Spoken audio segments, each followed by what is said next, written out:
Ya, pertama saya minta maaf, mau luruskan, itu adalah narasi yang keliru. Tidak ada itu chaos-chaos.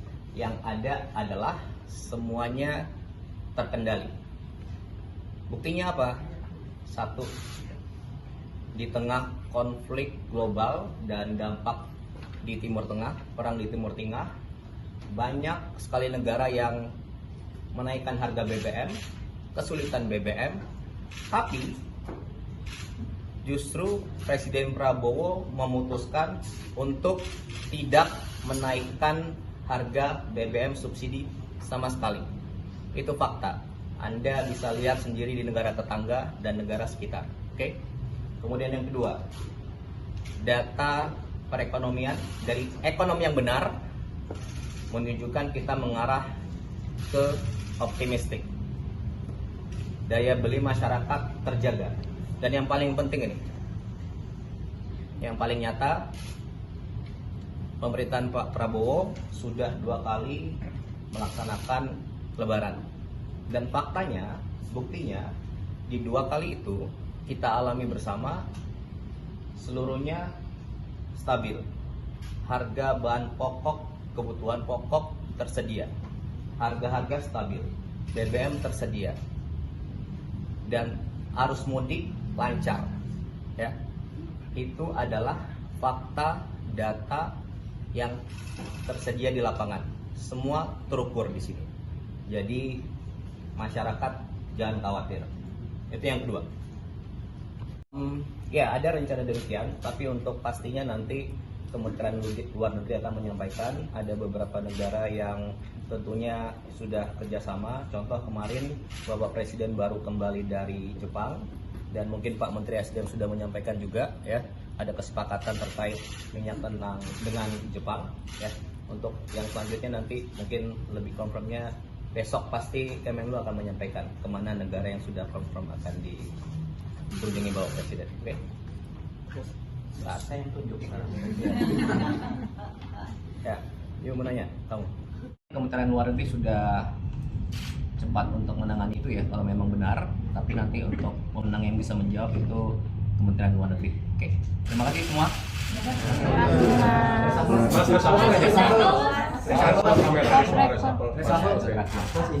Tunggu aja. Apa yang komitmen investasi kita kan ini. Oke, terima kasih. Ngobrol lagi. Apa tidak ada untuk ke situ. Evaluasi tetap berjalan, evaluasi ke dalam dan keluar. Dan saya rasa Bapak Panglima TNI, kemudian Menteri Luar Negeri sangat tegas mengenai semua prajurit kita yang berada di luar negeri dan dalam negeri, ya.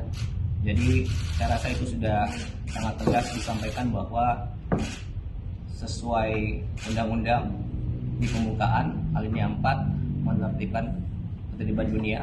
Jadi kita mengirim pasukan di sana untuk menjaga perdamaian, dan kita tegas terhadap evaluasi yang ada, gitu kira-kira. Oke. Mau nanya boleh? Ntar, itu udah 2 kali. Terakhir ya? Ini belum. Itu jawaban pastinya ada di Bapak Kepala BGN. Oke. Jadi tentunya itu sudah dilakukan dan beliau sudah menjawab. Jadi biar ada kesamaan jawaban, nanti hal itu akan disampaikan langsung besok. Anda pasti akan diundang juga oleh Kepala BGN. Oke. Oh enggak, saya secara menyeluruh saja. Oke, tadi saya bilang ada inflasi pengamat, ada banyak sekali pengamat. Anda mungkin lebih paham dari saya, itu secara menyeluruh. Oke, lanjut ya. Anda silakan. Yuk. Harus punya harapan dan doa yang baik untuk negeri ini. Jangan sampai kita menjadi orang-orang yang malah justru mengajak orang lain untuk punya harapan dan doa yang jelek untuk negeri yang kita cintai ini, ya. Semuanya, termasuk Anda rekan-rekan pers, semuanya bekerja keras. Tentu belum sempurna. Kami terima kritik, terima masukan. Nah, secepat mungkin kita sempurnakan, kita maksimalkan sesegera mungkin. Itu aja dari saya. Terima kasih. sekarang ini ada satu fenomena. Apa itu? Ada yang namanya inflasi pengamat. Jadi banyak sekali pengamat. Oke, ada pengamat beras, tapi dia backgroundnya bukan di situ. Ada pengamat militer, ada pengamat luar negeri, dan pengamat-pengamat itu datanya tidak sesuai fakta, datanya keliru. Oke, dan teman-teman coba Anda perhatikan, dari sebagian besar pengamat-pengamat itu adalah pengamat-pengamat yang sejak dulu sudah berusaha mempengaruhi warga, membentuk opini publik. Bahkan sejak Pak Prabowo belum menjadi presiden. Jadi pengamat-pengamat itu sudah mempengaruhi warga. Tapi faktanya apa? Faktanya lebih dari 96 juta warga lebih percaya Pak Prabowo, tidak percaya mereka. Nah, itu adalah bukti nyata kepercayaan publik, bukan suatu asumsi, ya.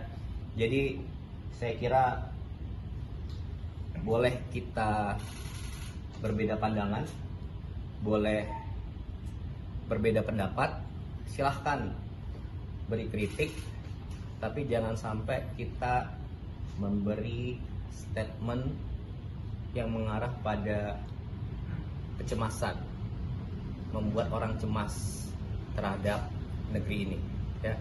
Semuanya stabil, semuanya terkendali, dan ya, mari kita sama-sama untuk mencapai yang terbaik ke depan. Itu yang menyampaikan bahwa dalam waktu dekat Indonesia akan chaos. Sekarang ini ada satu fenomena. Apa itu? Ada yang namanya inflasi pengamat. Jadi banyak sekali pengamat. Oke, ada pengamat beras, tapi dia backgroundnya bukan di situ. Ada pengamat militer, ada pengamat luar negeri, dan pengamat-pengamat itu datanya tidak sesuai fakta, datanya keliru. Oke, dan teman-teman coba Anda perhatikan, dari sebagian besar pengamat-pengamat itu adalah pengamat-pengamat yang sejak dulu sudah berusaha mempengaruhi warga, membentuk opini publik. Bahkan sejak Pak Prabowo belum menjadi presiden. Jadi pengamat-pengamat itu sudah mempengaruhi warga. Tapi faktanya apa? Faktanya lebih dari 96 juta warga lebih percaya Pak Prabowo, tidak percaya mereka. Nah, itu adalah bukti nyata kepercayaan publik, bukan suatu asumsi, ya. Jadi saya kira boleh kita berbeda pandangan, boleh berbeda pendapat, silahkan beri kritik, tapi jangan sampai kita memberi statement yang mengarah pada kecemasan,